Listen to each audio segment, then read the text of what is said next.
बहुत पुराने समय की बात है, जब रेगिस्तान सिर्फ रेत का नाम नहीं था बल्कि इंसान के दिल का इम्तिहान हुआ करता था। उसी वीरान धरती पर एक छोटा सा बच्चा सांस ले रहा था, जिसका नाम था रिहान। रिहान के पास न कोई विरासत थी, न कोई सहारा, और न ही कोई ऐसा साया जो धूप में उसे ढक ले। उसके पास अगर कुछ था तो सिर्फ एक नर्म दिल, जो हर जुल्म के बावजूद सख्त नहीं हुआ था। रिहान को अपने पिता की कोई याद नहीं थी, न चेहरा, न आवाज, न खुशबू। लोग बस इतना कहते थे कि उसके अब्बा एक रात काफिले के साथ निकले और फिर कभी वापस नहीं आए। कहा जाता था कि रेगिस्तान ने उन्हें निगल लिया। उस वक्त रिहान बहुत छोटा था, मौत का मतलब नहीं समझता था। मगर जब उसने होश संभाला तो एक खाली जगह हमेशा उसके सीने में धड़कती रही, जैसे कोई चीज गायब हो जिसका नाम उसे पता ही न हो। उसकी माँ सलमा ही उसकी पूरी दुनिया थी। सलमा का चेहरा हमेशा थका हुआ रहता, मगर आंखों में एक अजीब सी रोशनी थी। वो हर रात रिहान को सीने से लगाकर सुलाती, जैसे उसे डर हो कि कहीं सुबह उसे छोड़ना न पड़े। कुछ ही महीनों में सलमा की तबीयत बिगड़ने लगी। उसकी सांसें भारी हो गईं, हाथ कांपने लगे। एक ठंडी रात जब हवा रेगिस्तान से सिसकियां भरती हुई आई, सलमा ने रिहान का माथा चूमा और हमेशा के लिए खामोश हो गई।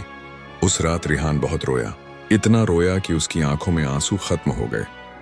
सुबह लोगों ने उसे उसके मामा के घर पहुंचा दिया। रिहान के दिल में उम्मीद थी। उसे लगता था कि अब वह अकेला नहीं रहेगा, मगर कुछ घर सिर्फ दीवारों से बने होते हैं, दिलों से नहीं। मामा का घर बड़ा था, मगर रिहान के लिए उसमें कोई जगह नहीं थी। उसे खाने के वक्त बुलाया नहीं जाता, सोने के लिए कोई बिस्तर नहीं दिया जाता। अगर वह पूछता तो जवाब मिलता, जमीन बहुत बड़ी है, जहां दिल करे सो जाओ। सर्द रातों में जब वह कांपता तो कहा जाता उस मर्द को ठंड नहीं लगती। हर सुबह सूरज निकलने से पहले उसे जगा दिया जाता, नाम लेकर नहीं। अरे यतीम उठ। वह लकड़ी की लाठी उठाता और बकरियों को लेकर निकल पड़ता। नंगे पांव ठंडी रेत पर, उसके पैरों से खून रिसता, मगर किसी को फर्क नहीं पड़ता। अगर कोई बकरी खो जाती तो गलती उसकी होती, अगर कोई बीमार पड़ जाती तो इल्जाम उसी पर, मार उसकी तकदीर बन चुकी थी। मगर रिहान का दिल अब भी सख्त नहीं हुआ था। वह बकरियों से बातें करता जैसे वे उसकी बात समझती हों। किसी जानवर को चोट लगती तो वह घंटों उसके पास बैठा रहता। उसे लगता जैसे वह खुद को उनमें देख रहा हो, खामोश, बेसहारा, मगर जिंदा। रिहान नहीं जानता था कि यह सब्र बेकार नहीं जा रहा। रेगिस्तान किसी को यूं ही नहीं आजमाता। एक दिन घर में अजीब सी बेचैनी थी। संदूक खुल रहे थे, आवाजें ऊंची थीं। शाम को रिहान को कमरे में बुलाया गया। सामने उसका मामा और ममेरे भाई बैठे थे। इल्जाम सीधा था, पैसे चोरी हो गए थे, बिना सुने, बिना खोजे, बिना सोचे। नजरें रिहान पर टिक गईं। उसने कसम खाई, रोया, गिड़गिड़ाया। मगर जब मुल्जिम कमजोर हो तो सच भी झूठ बन जाता है। दरवाजा खोला गया और उसे बाहर फेंक दिया गया। रात ठंडी थी, दिल उससे भी ज्यादा। रिहान चलता रहा। उसे नहीं पता था कि वह मौत की तरफ जा रहा है या अपनी तकदीर से मिलने। और उसी रात रेगिस्तान में एक घायल शेर उसकी राह देख रहा था। रिहान चलता रहा।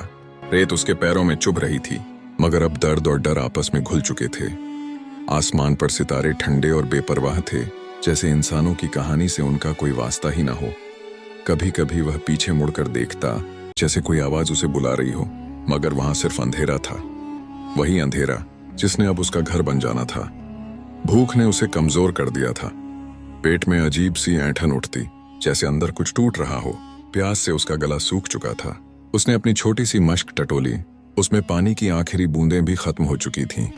वह एक रेत के टीले के पास बैठ गया, बाजू घुटनों के चारों तरफ लपेट लिए और सिर झुका लिया। उसी लम्हे उसकी माँ की आवाज उसकी यादों में गूंज उठी। सलमा की धीमी कांपती हुई आवाज, बेटा, दिल को सख्त मत होने देना, रहम कमजोरी नहीं होता।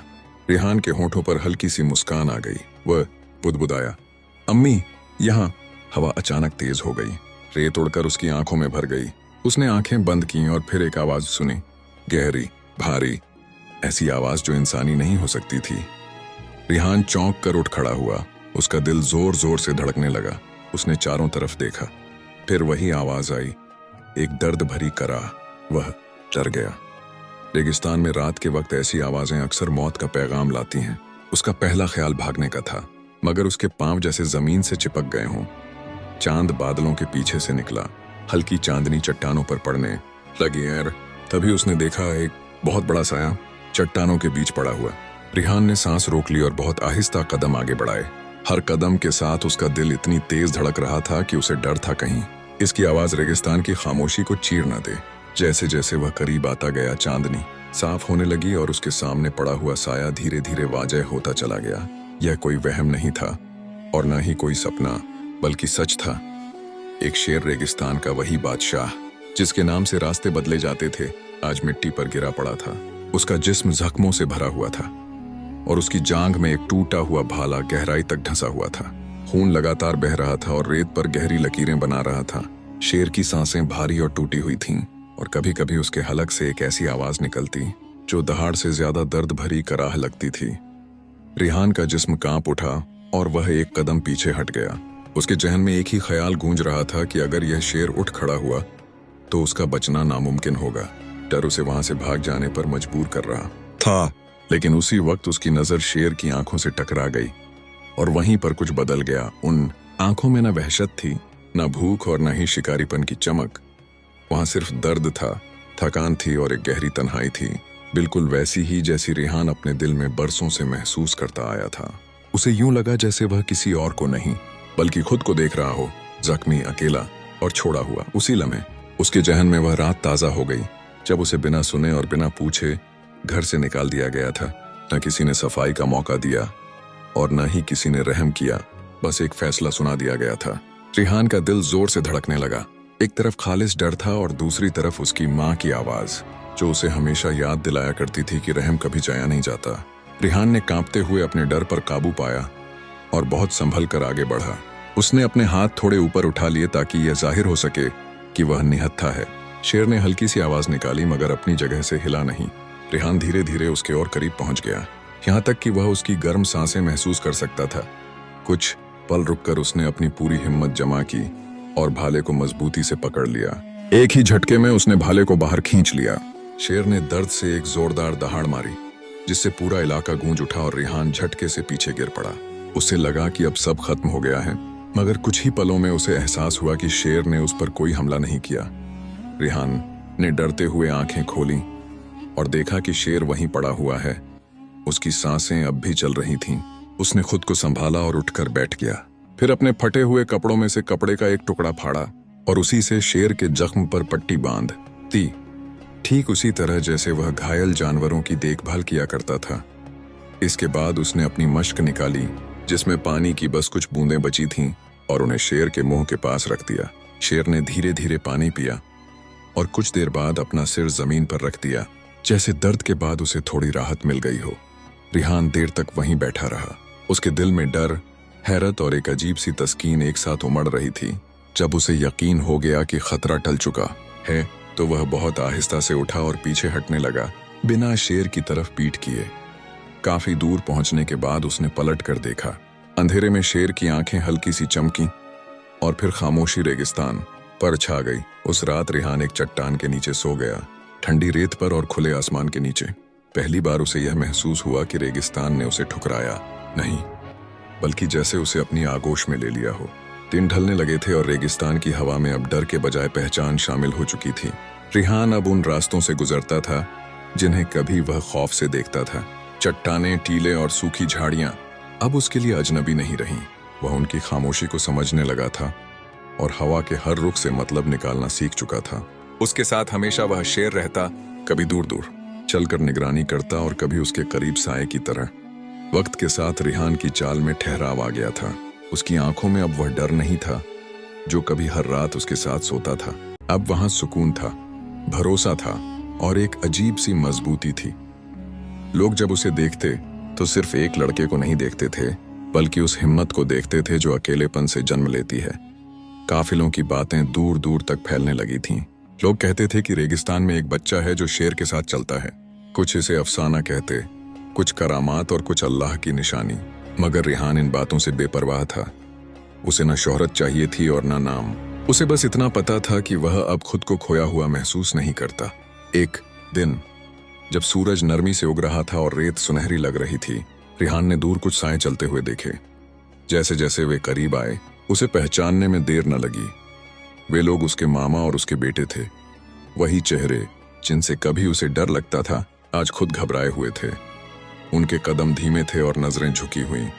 रिहान रुका नहीं, वह सीधा खड़ा रहा। शेर उसके पास बैठ गया, शांत लेकिन चौकस। उसकी मौजूदगी ही काफी थी। मामा ने कांपती आवाज में रिहान को पुकारा। उन्होंने अपने गुनाह कबूल किए, अपने जुल्मों का बोझ शब्दों में ढालने की कोशिश की।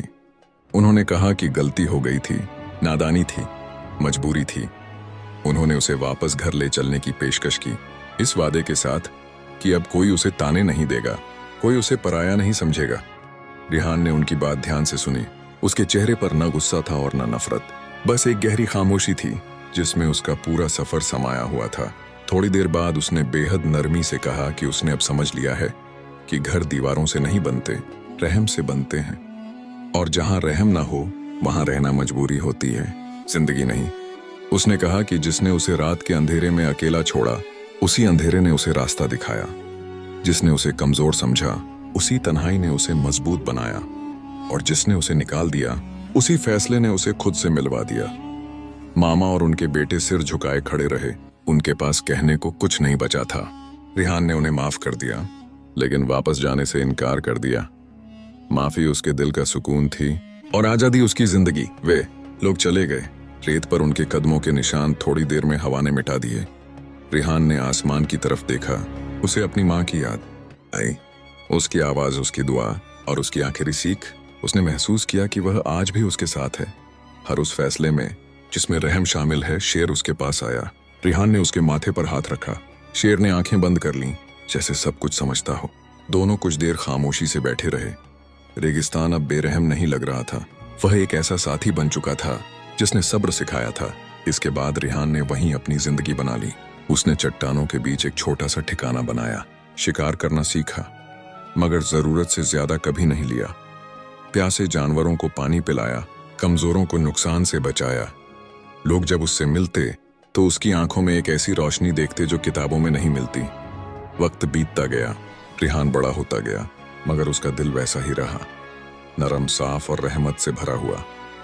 शेर उम्र के साथ धीमा होने लगा, मगर उसकी मौजूदगी अब भी उतनी ही मजबूत थी। वह रिहान के पास बैठता, जैसे कह रहा हो कि ताकत सिर्फ दहाड़ में नहीं, भरोसे में भी होती है। एक रात जब आसमान सितारों से भरा हुआ था, शेर ने लंबी सांस ली और रिहान के पास सिर रख दिया।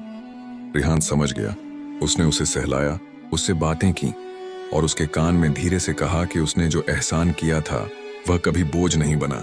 शेर की सांसें आहिस्ता आहिस्ता थम गईं। रेगिस्तान खामोश हो गया।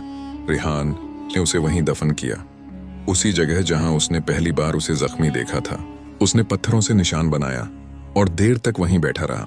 उसकी आंखों में आंसू थे, मगर दिल में शुक्र। उस रात वह अकेला नहीं था। वह जानता था कि कुछ रिश्ते जिस्म से नहीं, रूह से जुड़े होते हैं और कभी खत्म नहीं होते। सुबह जब सूरज निकला, रिहान उठा। उसने रेगिस्तान की तरफ देखा और चल पड़ा। उसके कदम मजबूत थे और नजरें साफ। वह अब यतीम नहीं था, वह एक मिसाल था इस बात की कि रहम कभी कमजोरी नहीं होता और सब्र कभी जाया नहीं जाता। और रेगिस्तान जिसने कभी उसे परखा था, आज उसी रेगिस्तान में उसकी कहानी सांस ले रही थी।